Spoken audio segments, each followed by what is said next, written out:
Hello, and welcome to the podcast Buffy and the Art of Story. Today we're talking about Season 5, Episode 21, The Weight of the World, where Willow uses magic to reach a catatonic Buffy, and the gang searches for answers after Glory takes Dawn. If you love Buffy the Vampire Slayer, and you love creating stories or just taking them apart to see how they work, you're in the right place. I am Lisa M. Lilly, mystery and thriller author, story expert, and founder of writingasasecondcareer.com. Along with the breakdown of The Weight of the World, today I'll talk about how conflict between Buffy's friends and between Glory and her minions reminds the audience what happened in the last few episodes and explains and sometimes re-explains the complex relationship between Ben and Glory without losing tension or boring the audience, which is quite the challenge. Also, there is a main plot here that takes place in Buffy's mind and has relatively little screen time for the protagonist and antagonist to interact, and yet is so very powerful.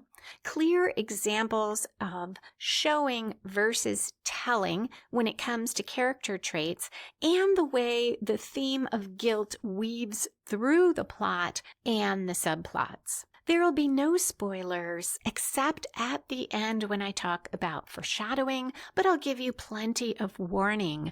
Okay, let's dive into the Hellmouth. The Weight of the World aired the first time on May 15, 2001. It was directed by David Solomon and written by Douglas Petrie. The opening conflict here relates to the ongoing season arc and the fallout from the last episode, and it is an excellent example of what Buffy does so well, which is to bring in exposition, catch the audience up on backstory through conflict that stays engaging throughout. Minions are racing around Glory's opulent apartment, packing up her belongings. One urges the other to move faster. He responds that their god has acquired much in this world and doesn't exactly travel light. Glory is in the living room primping. She's wearing a ceremonial-looking dress, and she reminds the minions that godlike ears don't miss much. They rush to blame one another and apologize, and she assures them she's not going to kill them. She's not in the mood, and she can't figure out why. So we find out so much in that short exchange, which is full of tension. And one of the minions says, "In mercy does your power lie?" And Glory responds, "No, brainless, in torture, death, and chaos does my power lie." Glory goes on to talk about how puzzled she is that she doesn't feel like killing. Maybe she's hungry. No, it's not that. And she says she's waited an eternity, well, 25 human years. And it all comes down to tonight. She'll return to the hell she came from, rain down supersized portions of slaughter and bloodshed. She flops onto her couch and says, "So how come I ain't happy?" At 1 minute 43 seconds, she looks to one side and says, "What do you think?" For the first time, the camera shows Dawn. She's sitting with her hands bound together, a red gag in her mouth, shivering and whimpering. This whole scene not only is excellent at getting exposition out through conflict, it illustrates the difference between showing and telling. This is a rule that new writers hear all the time: show, don't tell. But the trouble is there are things we need to tell the audience. All that exposition through conflict is telling the audience what happened before, telling us Glory's a god. And that is really the only way to do that. You have to tell the audience some things. Where that rule is most helpful is when we are looking at emotions characters are feeling. We might tell them, but it's often stronger to show them, and showing us character traits. In this scene, we do show how powerful and dangerous Glory is to some extent by the way the minions cower But mostly Glory is telling us about raining down terror, and a lot of season 5 has Glory and other characters telling us how powerful and dangerous she is. We show what Glory is like when she tortures the monk in the beginning, when she tortures Spike in a recent episode, when she slaughters the Knights of Byzantium. Twice she slaughters a bunch of them. That is showing, but her telling us and other characters telling us doesn't have as much power. In this scene, Glory tells us her emotions, but we also see them when she flops down onto the couch in this very uncharacteristic way where she clearly feels defeated. And of course, we see Dawn's terror as she sits there, shivering, rocking a bit back and forth, and whimpering. The scene cuts to a gas station where everyone on Buffy's side was stranded in the last episode. Xander asks Giles, who's looking a little bit better, if he's ready to go, but Giles asks how Buffy is.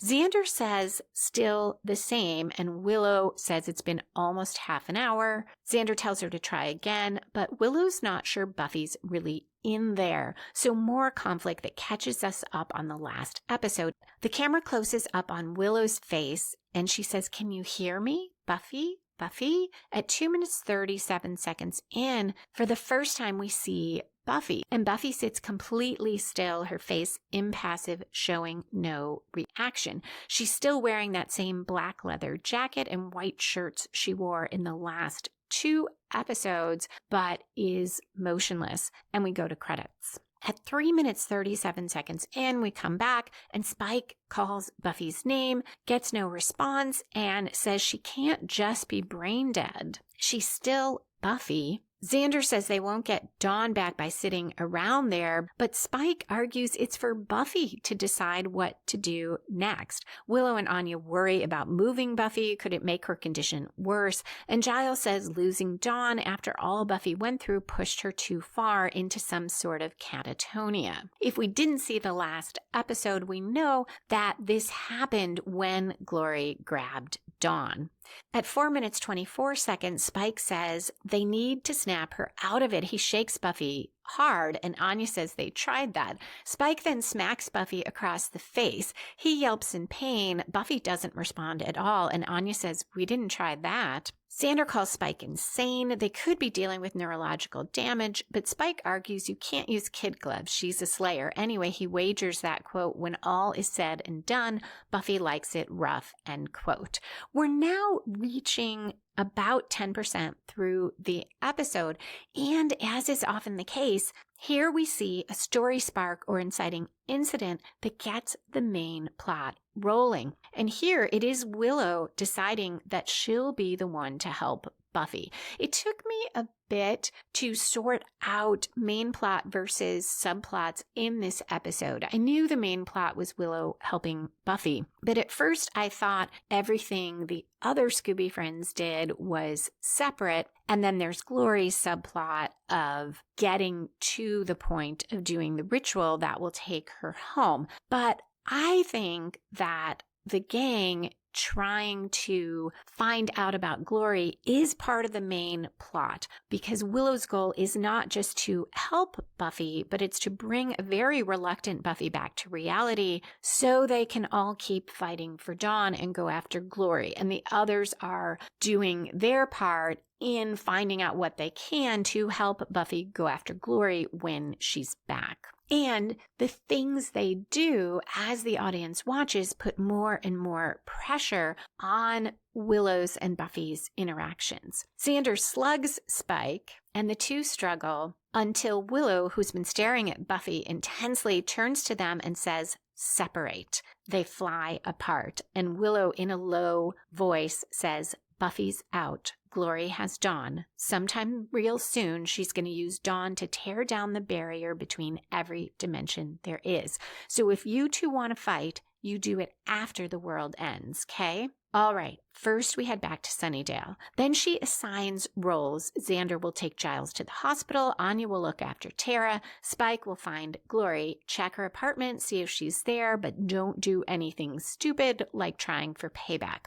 This reminds me of Willow early in the series yelling at Angel in the library about not going on a date with Buffy, not taking her for coffee, and Giles for pushing her too hard. She yells and then she kind of backpedals and she's very nervous, which doesn't happen here. Likewise, there is a scene when Xander and Angel are fighting in Prophecy Girl, and I believe that's the one where Willow says, "Get it together or get the hell out of my library." Each time we gradually see Willow step up a little more, take charge, and then be very uncomfortable with it. And here she sticks with it. The only vestige we have of that is that little okay, but she goes right back to, all right, here's what we're going to do, and assigning the roles. So Willow is growing gradually throughout the series, becoming more powerful and becoming more comfortable with that. Anya asks what Willow will do, and she says she is going to help Buffy. Tara keeps saying, big day, and Spike says, Will, now don't turn me into a horned toad for asking, but what if we come across Ben? And Willow says, I don't think a doctor's what Buffy needs right now. And Spike says, well, yeah, especially one who happens to be Glory. Now, normally, this would be that type of exposition that's not very good. That's just, hey, I'm going to tell you things you already know. But we find out the others don't know this. They're puzzled.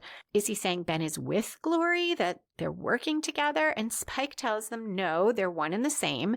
It happened 1 hour ago, right before their eyes. Ben turned into Glory, snatched Dawn, vanished. Remember? And he says, is everyone here very stoned? As they look at him blankly. So he continues and says, there's the doctor, the beast, they share one body. Quote, it's like a bloody sitcom. Surely you remember, end quote. So such a perfect way to get in what happened last time. And it reminds us of that complicated relationship with Ben and Glory. Finally, Spike grasps that there must be some mojo Glory worked that keeps anyone who sees the change from remembering it, and he's immune because he's a vampire. That was nicely set up by the previous episode where Glory said vampires are useless, you can't even brain suck them. It's not quite the same as why her spell or magic doesn't work on Spike, but it makes us believe it. Vampires are somehow different, they're somewhat immune to Glory. And so it makes sense that Spike's the one who recalls Ben turning into Glory. The others finally seem to catch on. They repeat that Ben and Glory are the same person. Anyone who sees it forgets. But then Giles says, excellent. Now, do we suspect that there may be some kind of connection between Ben and Glory? Spike sighs a very big sigh, and we cut to Glory. At 8 minutes in, she walks Dawn across an empty lot. Sounds of construction are all around them. There are some sparks flying, and people bow down as they pass and repeat, the key, the key. Inside what looks like a giant warehouse, a cleric joins them and says he must anoint the key. Glory is annoyed and says, you really don't. And eventually she says, get out, get out, get out, when he insists, which seems to be a callback to Dawn saying that to Joyce. And their tone is very similar. It makes me think this was purposeful to draw this connection between Glory and Dawn, and she will do that more explicitly in a moment. And Glory says to Dawn, recapture your godhood and unleash Armageddon, and suddenly everyone wants to be part of the inner circle.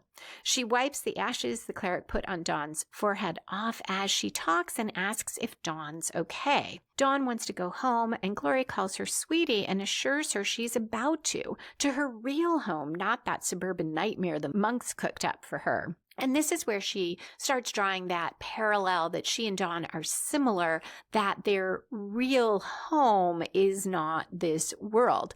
Glory actually seems concerned about Dawn being upset. She sits on a chair across from her, offers her pizza, a stuffed animal, muses aloud about whether there's cable in the building, and Glory tells Dawn that she knows how she feels. She feels nervous. It's her last night as a human. But for girls like you and me, she says, The human body is just a rental. It's like a costume. And she calls Dawn Donnie, and Dawn says, don't call her that. At 10 minutes 36 seconds, Glory says this hurt her feelings. Dawn rushes to apologize, but Glory waves a hand and says that's not the point. She shouldn't have feelings at all. She shouldn't be trying to comfort Dawn. It's not part of her life. She's doing it so she can stop feeling so, and she snaps her fingers and says, help me out. And Dawn says, guilty. And Glory says that's it, but she's not supposed to feel that way. She's a god. She's above it all. She advances on Dawn, says it's her, that she's doing it, some sort of spell, but then it hits her that Dawn's not doing magic, but it still is Dawn's presence. And she calls the cleric back and tells him to anoint this thing now. And she turns to Dawn and tells her she can do whatever she wants. It doesn't matter. Glory says, we found out your blood is the key to the key. And she explains that Dawn's blood will open a portal so Glory can go home, so Dawn can knock herself out and make Glory feel as bad as she wants. It doesn't matter. And Glory says, 'cause tomorrow you bleed, little girl. And that's at 11 minutes, 56 seconds in. This was our first reference to guilt, which is a strong theme in this episode. And here it is as something that gods don't feel because they are above all feelings.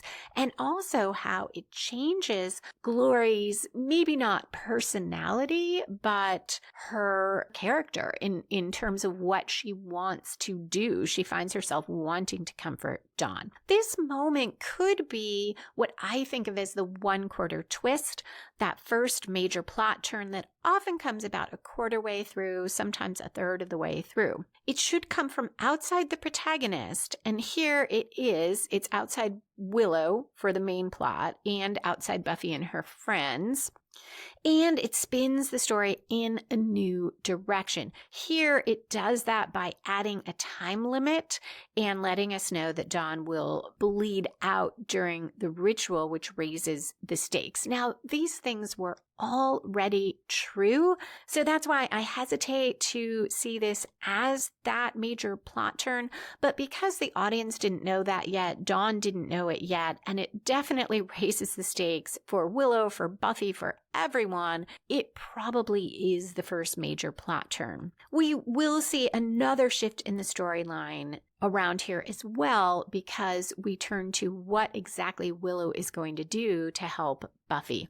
At 12 minutes 18 seconds, Willow and Anya at Anya and Xander's apartment talk about the spell. Willow's pretty sure it will work, though it's not exactly well explored territory, and Anya says it can be very dangerous for Buffy.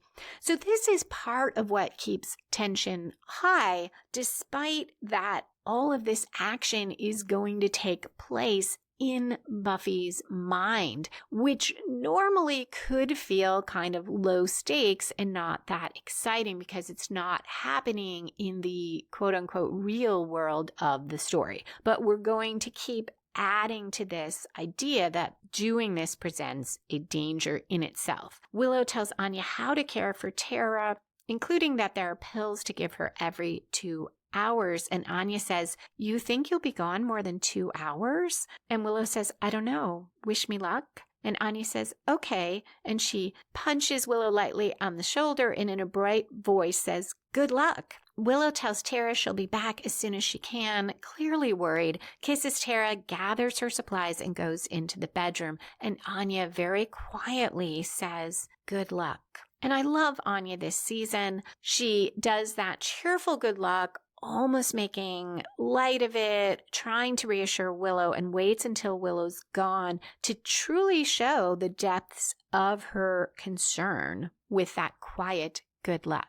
At 13 minutes 46 seconds, Willow lights candles in the bedroom and sits across from Buffy facing her.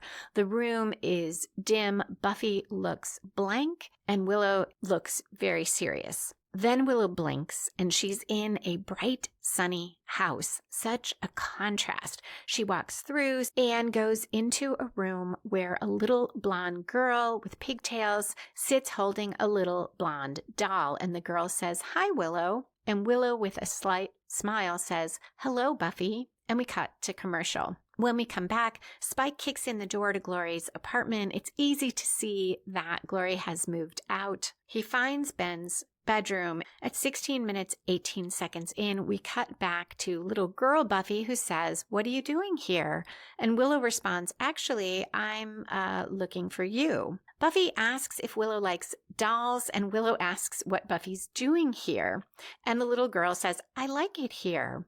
Willow tells her she needs to come and be with her friends. Little girl Buffy responds, "It's a big day for me." We hear a door opening, and she hands Willow her doll and says, "Mommy, Daddy," and rushes off. So there's a recurring reference here to the big day. Tara said it, and now little girl Buffy has said it, and we'll say it again. At 16 minutes, 50 seconds, little Buffy runs for her parents. Joyce and Hank brought a baby home, and Buffy folds her arms. She doesn't want to be a big sister. Little Buffy wants to be the baby, and she's worried her parents will pay more attention to the baby and forget all about Buffy.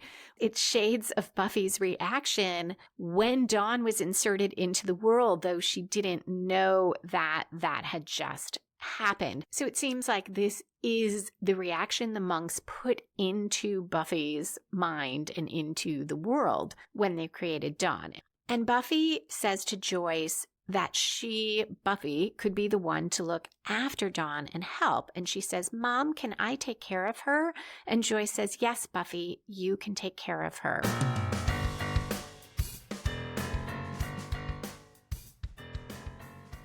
If you find the story elements I talk about in the podcast helpful and would like to further explore them, you can check out the other books in the Writing as a Second Career series. You can find them at writingasasecondcareer.com or on my author website, lisalilly.com. And remember, you can also get them at your local library. If you don't see them on the shelves or in the catalog, ask and your librarian can order them for you. Also, 2 of them are available in audiobook format: Super Simple Story Structure, A Quick Guide to Plotting and Writing Your Novel, and The 1 Year Novelist, which helps take you through a plan to plot and write a novel in 1 year. And you can get the audiobook editions through your library as well. You can also get the Buffy and the Art of Story books in print or ebook format at your local library.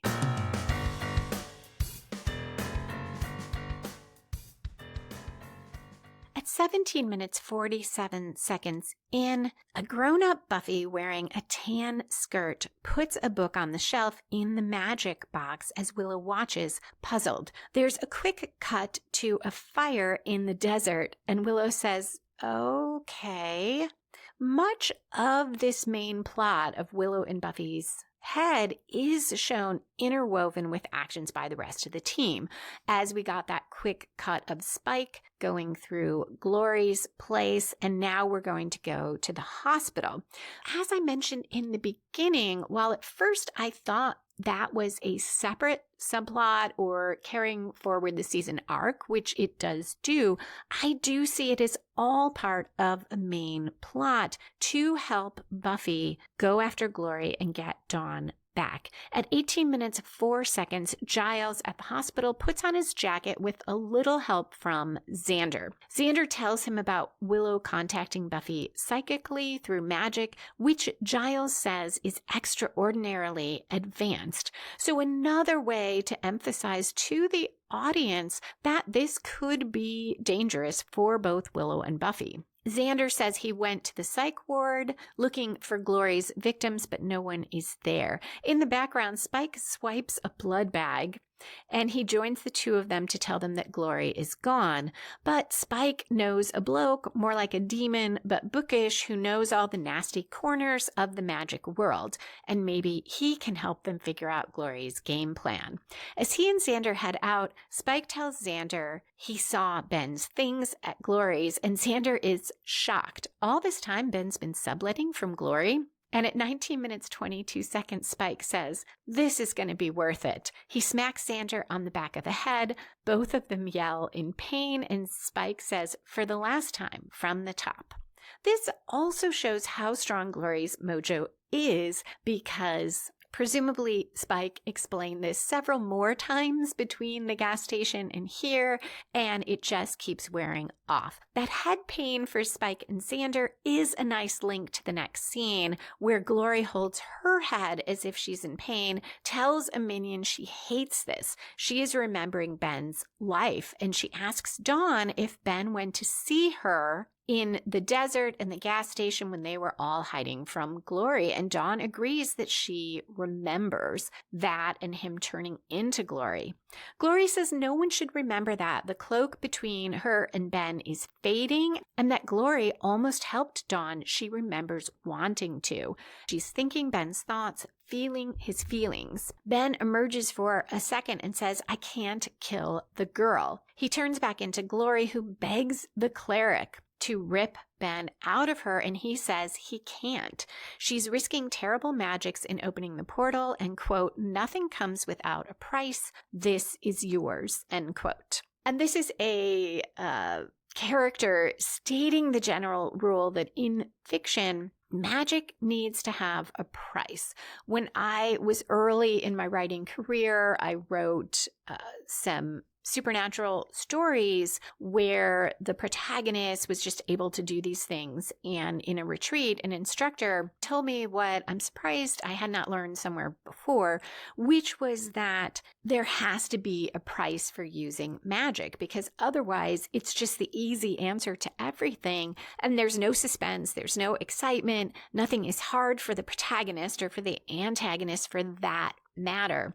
And I also think of it as just logical. It fits with the way of the real world. In great stress, we can push ourselves, whether it's an all-nighter to get ready for a hearing, or if you're someone who does all-nighters before tests, or those stories about people lifting a car to get their child out from underneath it.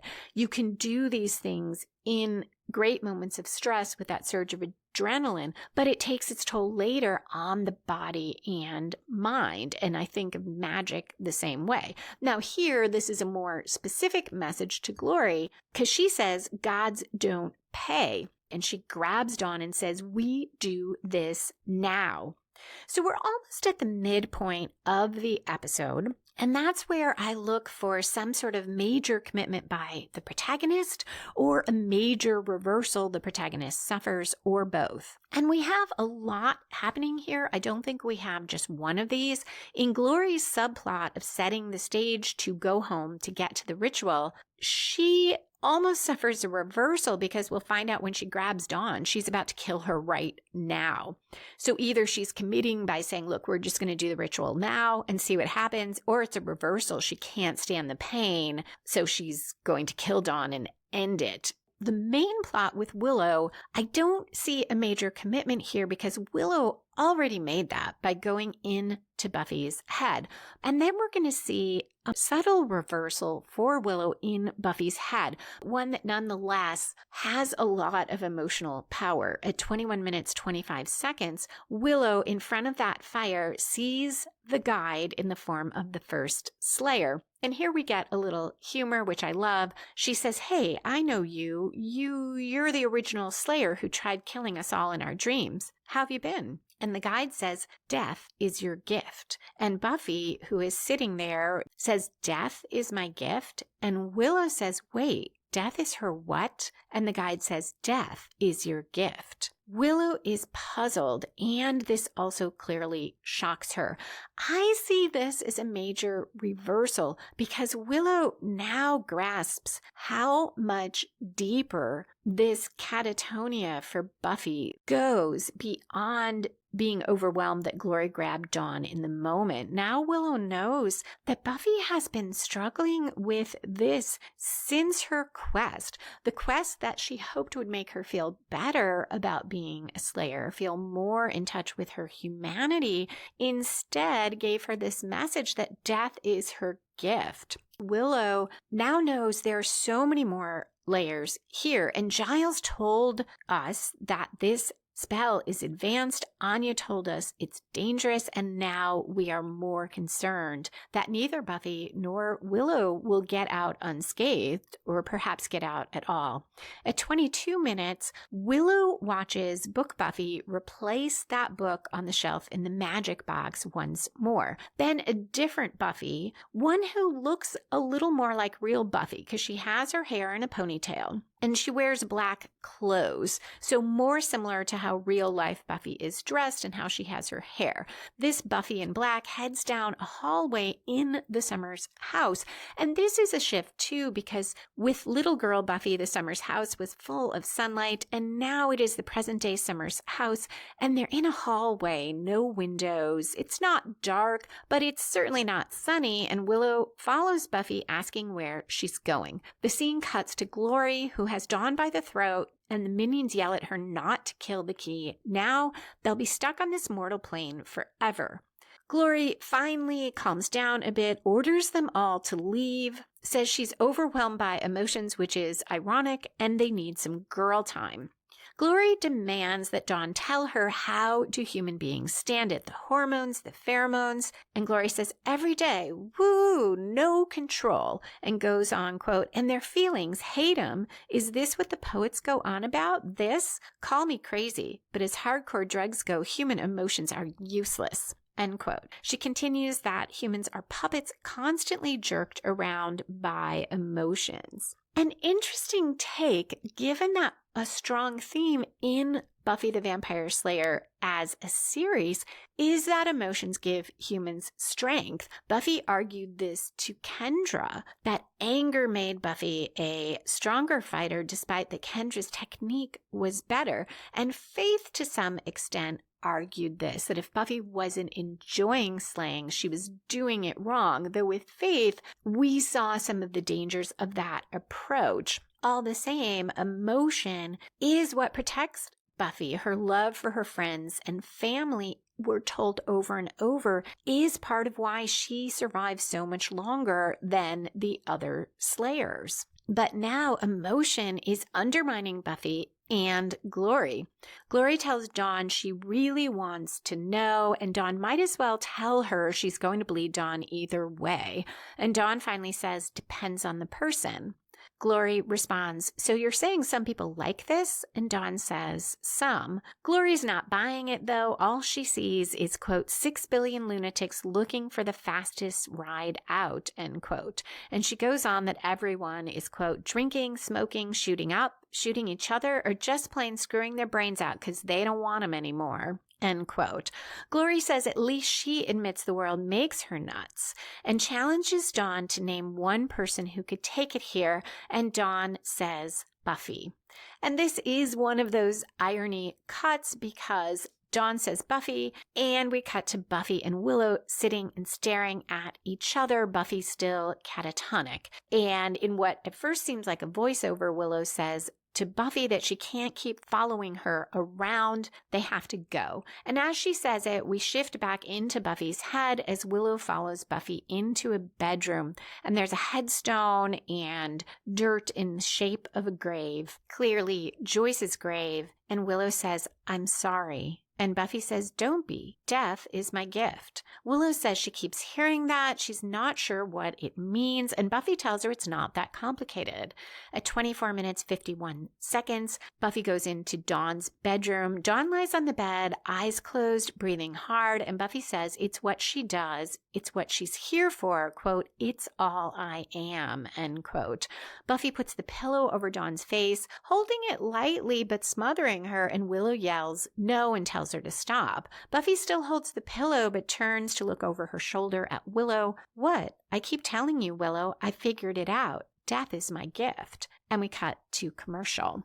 At 26 minutes 34 seconds, Glory, who is pacing, tells Ben it's really not a good time, then turns into him. Ben asks if Glory hurt Dawn. Dawn says not yet, but tells him she has to get out of there. Ben, though, stares at his hands, asks where all the blood is. He can feel it warm and wet. And he remembers all the people Glory slaughtered. Dawn explains about the barrier coming down, tells him Glory could come back any minute, but Ben is focused now on his job, his life, and how Glory never thinks about him. There's a knock on the door. Dawn begs Ben to help. He answers and punches out the cleric. He tells Dawn he'll take her as far as he can, then ditch her before Glory comes back. The scene cuts back to Willow, who says, okay, now this is weird. She's back with little girl Buffy, who's holding the doll and sitting at that same table.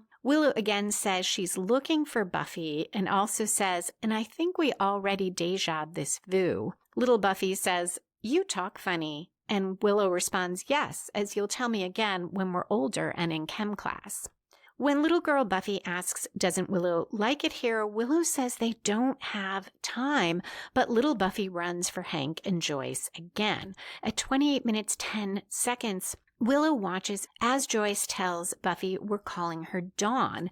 Then Willow hears footsteps and looks to the side. She sees Book Buffy in the magic box replacing that book. Willow glances between the two scenes as little girl Buffy says, I could be the one to look after her sometimes. At 28 minutes 22 seconds, the scene cuts to a fire, this time in a fireplace. But this is a nice way to link the scene with Willow and the fire and the first Slayer and Spike and Xander, who have gone to see that old man who helped Dawn before. He asks if the boys want hot chocolate. Spike says no, they're there for information, but Xander interrupts to say Ben's glory. He says it's like a fog lifting. Spike explains to the old man that they need information about a demony creature. He goes on Hellgod type, and Xander says AKA glory, and Spike says has gone missing. He tells the man that Glory is brewing up major bad and grabbed the Slayer's kid sister in the process, and the old man says, that girl you brought here. So now Xander, if he's paying attention, knows Spike is the one who helped Dawn try to resurrect Joyce, and the old man says, how'd things work out with her mom? Changed her mind, didn't she? Spike says yes and asks if he has any idea where Glory would take Dawn. The old man refers to her as Glorificus, which probably should have been a clue, and says, gosh, what do you want to get mixed up with her for? He goes on that his best advice with Hellgods is to get out of the way and stay there. Spike says love to, can't. The man claims he'd love to help, but he can't, and he meanders around the apartment as he talks, saying he's a small-town guy. Glorificus is big city, but he may know a fella who knows a fella in China. Spike's not impressed, and he also realizes the guy is lying, and he thinks that the old man is standing in front of exactly what they need. The man smiles and swoops to the other side of the room to grab a sword. He calls Spike an idiot. They fight, and during that fight, the man's tongue extends across the room and knocks over Xander, and he says, you think only underworld bottom feeders worship the beast? He overpowers the two of them long enough to throw a box into the fire and tells them Glory's day is coming. So another reference to a big day. Xander struggles with the man while Spike retrieves the burning box, and Xander, on top of the old man, kills him with his own sword and says to Spike, what do we got? At 31 minutes 22 seconds, Spike says something worth dying for. They leave and the old man's eyes pop open. Around here, typically we'll see the last major plot turn, which I think of as the 3/4 turn. It should grow out of the midpoint and take the story in another new direction. We have several turns here. Spike and Xander got the box, which presumably has information about Glory. They also don't know that the man is still alive. However, that part won't turn this episode as the man won't appear again. Also, finding the information sets up the end of the weight of the world, but doesn't turn the story. But there is a turn in Willow's efforts to help Buffy.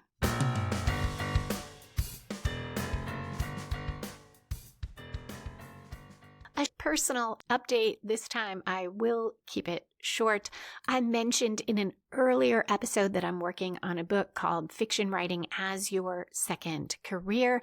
Thank you to those of you who sent questions you might like to see answered. I finished my first major revision, I hope the only major revision, and hope to have that out sometime in November. I did end up splitting the book in 2 parts because when I reached the middle, I realized the rest of it was all about self-publishing. Not everyone who wants to pursue fiction writing wants to self-publish. So I am going to do a separate book, probably called Super Simple Self-Publishing, that will cover that topic. I'm aiming for a January release on that. But look for Fiction Writing as Your Second Career. It covers what you might want to know if you are contemplating seriously pursuing fiction writing, either as a retirement job, as a side job, while you keep your current work or continue your current obligations, and some tips and advice if you are hoping to shift to writing fiction entirely as your career. When it's available, I will announce it on Twitter and Facebook, and you'll, of course, be able to find it on writingasasecondcareer.com or on my author website, lisalilly.com.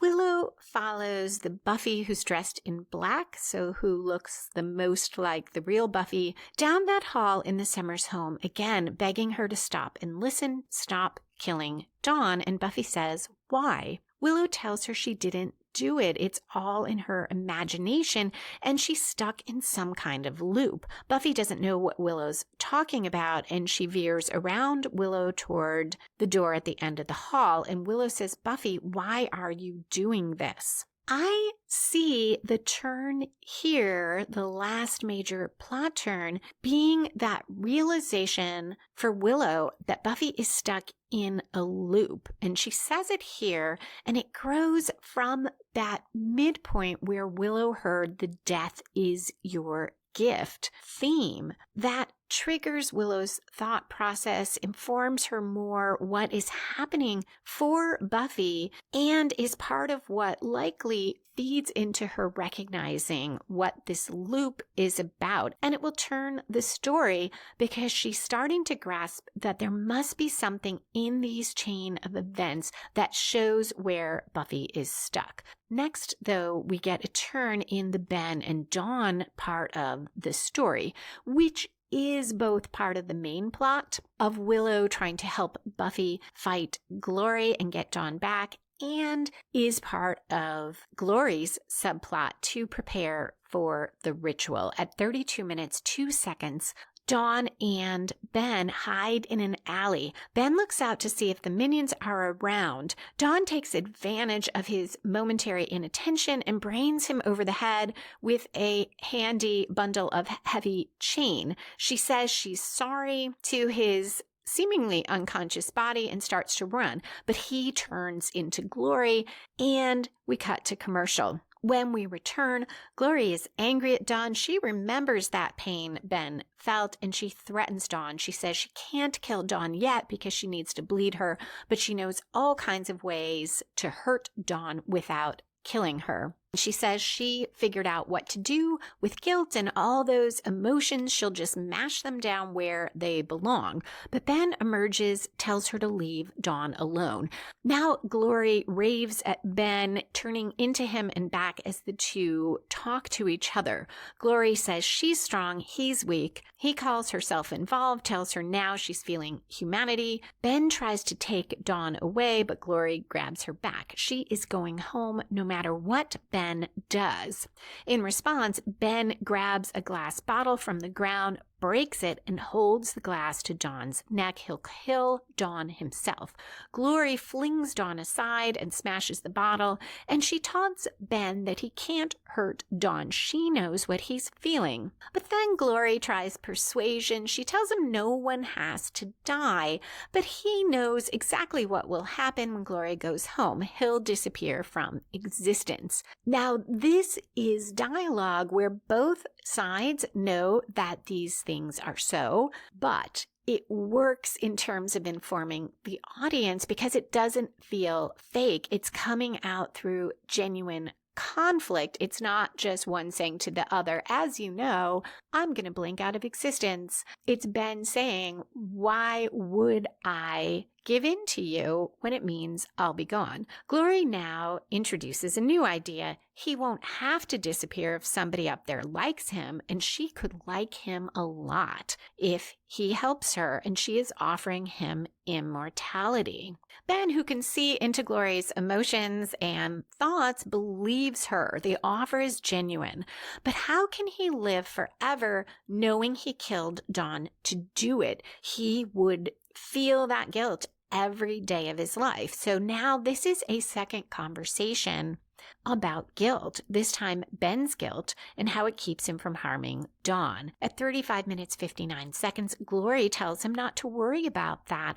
All the feelings, anger, pain, guilt, it all, quote, melts away like ice cream, end quote. She'll set him up real nice. It's him or the girl. And Ben says, I can't accept that. And Glory says, accept it. I'm a god, stupid. Ben emerges, takes control, and offers his hand to Dawn and says, I'm sorry. Dawn sighs in relief. We think he's going to help her, and so does she, but he grabs her and drags her out of the alley toward the minions and says, don't make this harder than it already is. I'm sorry. I got no choice. It's you or me. So another theme of the series here, which has quite often been about choices, including hard choices going back to Buffy's friend Ford, who chose to make a deal with Spike to become a vampire because he didn't want to die of cancer and in pain. And Buffy tells him, you have a choice. It's not a good choice, but you have a choice. And this also applies to Ben. At 36 minutes 47 seconds, Willow tells Buffy to stop as they go through the door, but they're not in one of the bedrooms. Instead, they're back in the magic box. Willow tells Buffy to leave Dawn alone, but then asks, what is this? Buffy, the one dressed in black, says, my gift. This is what I do.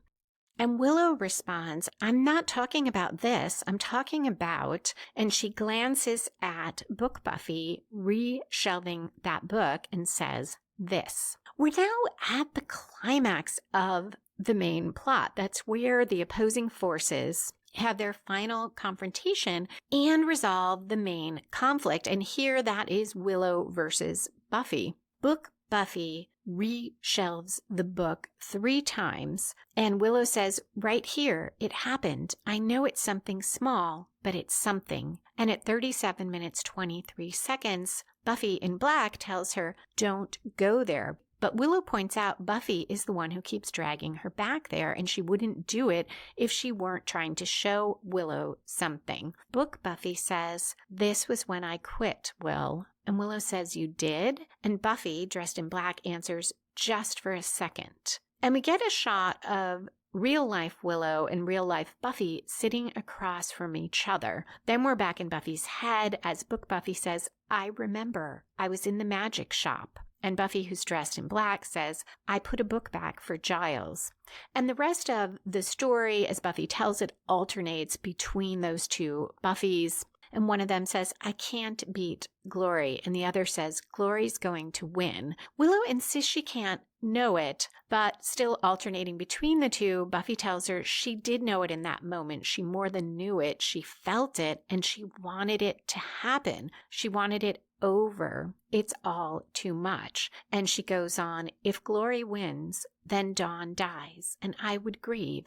People would feel sorry for me, but it would be over. I imagined what a relief it would be. I killed Dawn. My thinking made it happen. Some part of me wanted it. And in the moment Glory took Dawn, I know I could have done something better, but I didn't. I was off by some fraction of a second, and this is why I killed my sister. Willow says, I think Spike was right back at the gas station. Snap out of it. Both Buffys turn to look at her in shock, and Willow tells them all this has a name. Quote, it's called guilt. It's a feeling, and it's important, but it's not more than that, Buffys. This made me think of Mr. Rogers' Neighborhood when I was a kid. I wasn't a huge fan of it, but the biggest thing I remember was him explaining that feelings don't make things happen. I can't help but wonder if Joss Whedon or the other writers also watched that episode and it stuck with them.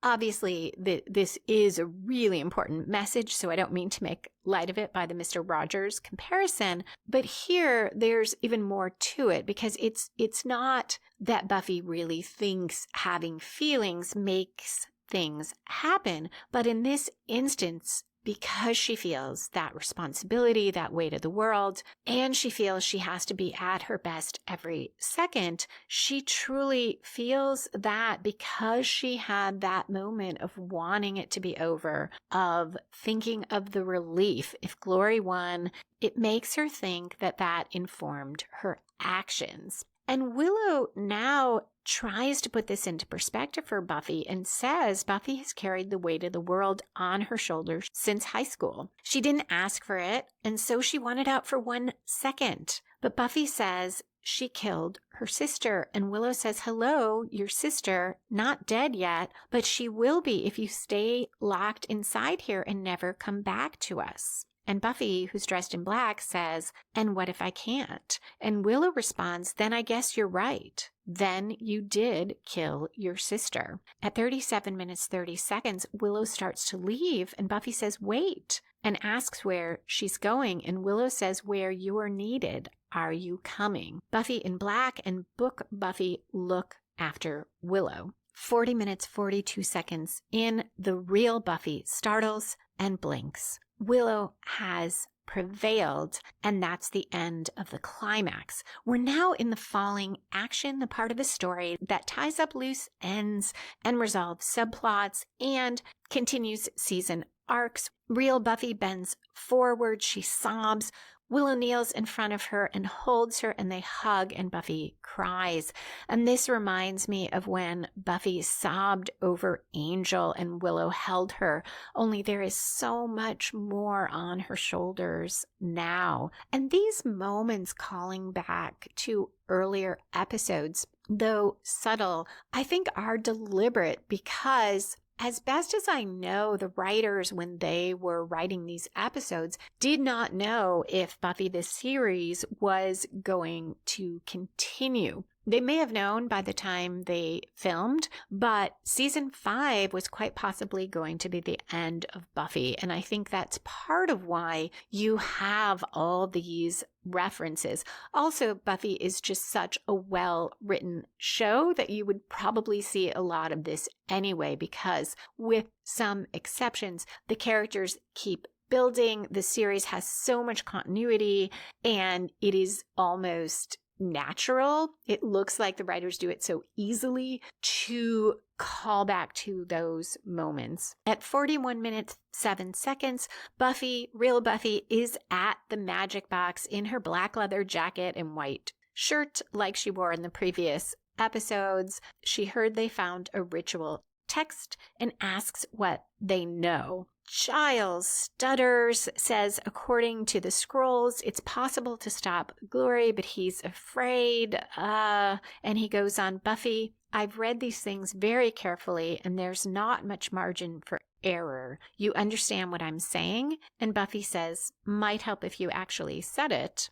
Giles sits at the long table and tells her Glory plans to open a dimensional portal by way of a ritual bloodletting, Dawn's blood. Once the blood is shed, the fabric that separates all realities will be ripped apart. The dimensions will pour into each other. Reality as they know it will be destroyed. Now, we have heard some of this before, but this encapsulates it and emphasizes that there is no escape once that happens, and Buffy asks how to stop it. Giles tells her the portal will only close when the blood is stopped, and the only way for that to happen, and Giles finally says, Buffy, the only way is to kill Dawn. The camera zooms in on Buffy's face, which looks much like it did when she was catatonic, and we cut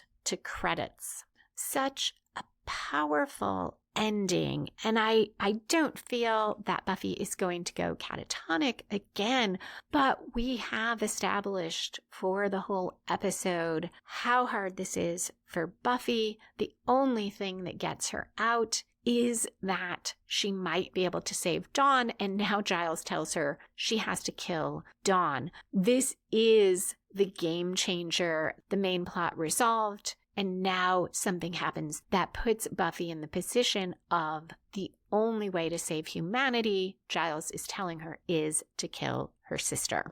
You cannot have higher stakes than that, and I feel like it would be impossible not to go on and watch the next episode. Going back for a moment, that discussion of guilt between Willow and Buffy was the third conversation about guilt, and Buffy's guilt over wanting to quit and her belief that it caused her to fail Dawn and kill her shows another side of guilt. With Ben and Glory, guilt helped motivate them to behave better, but for Buffy, guilt is debilitating and undermines her efforts for good. This is interesting given that Glory views guilt and all human emotions as debilitating and useless. And she says that thing about humans are puppets to their emotions. And in some ways, Buffy is a bit like a puppet in this episode. She, the real Buffy, is completely still. And inside her head, guilt is pulling all the strings. So what is the conclusion of The Weight of the World about guilt? I see it partly as gray areas,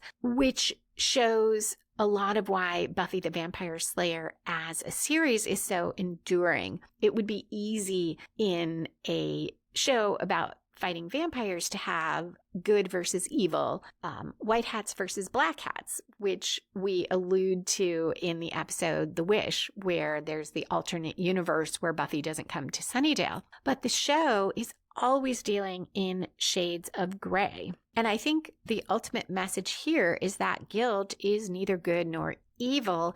You need that perspective that Willow introduces. It's an emotion. It's important, but smashing it down, getting rid of it is not the answer. And also wallowing in it and letting it control you is not the answer. That is it for The Weight of the World, other than foreshadowing, which includes spoilers.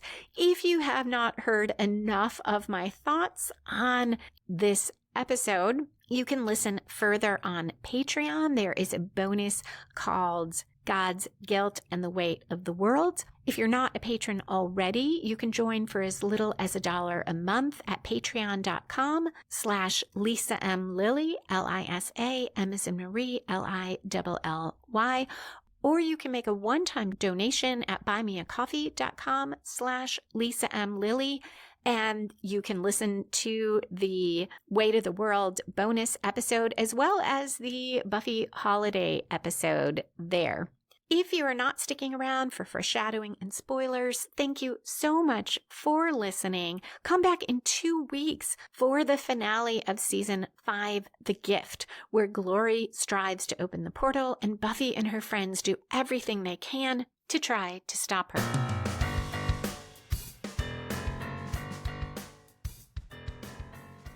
And we are back for foreshadowing, which includes spoilers. I mentioned Buffy wearing that same white shirt and black jacket in this episode as she did in the previous 2 for a couple reasons.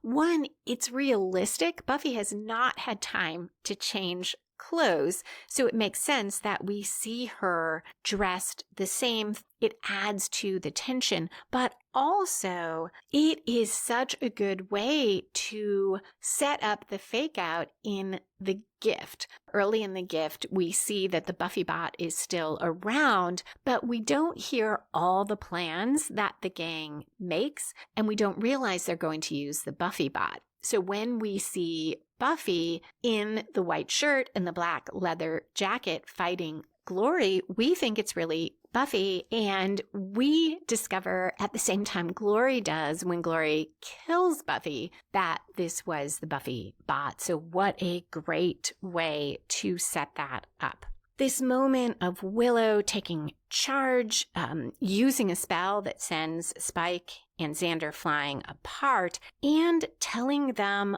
and everyone what to do sets up season 6, starting with her ability to do this spell to bring Buffy back, but also setting up how Willow is embracing this power. And that's not necessarily a bad thing, but we'll see that Willow takes it in a dark direction. I also love the old man in this episode. He doesn't necessarily seem that important. He feels more like a vehicle for Spike and Xander to get these scrolls.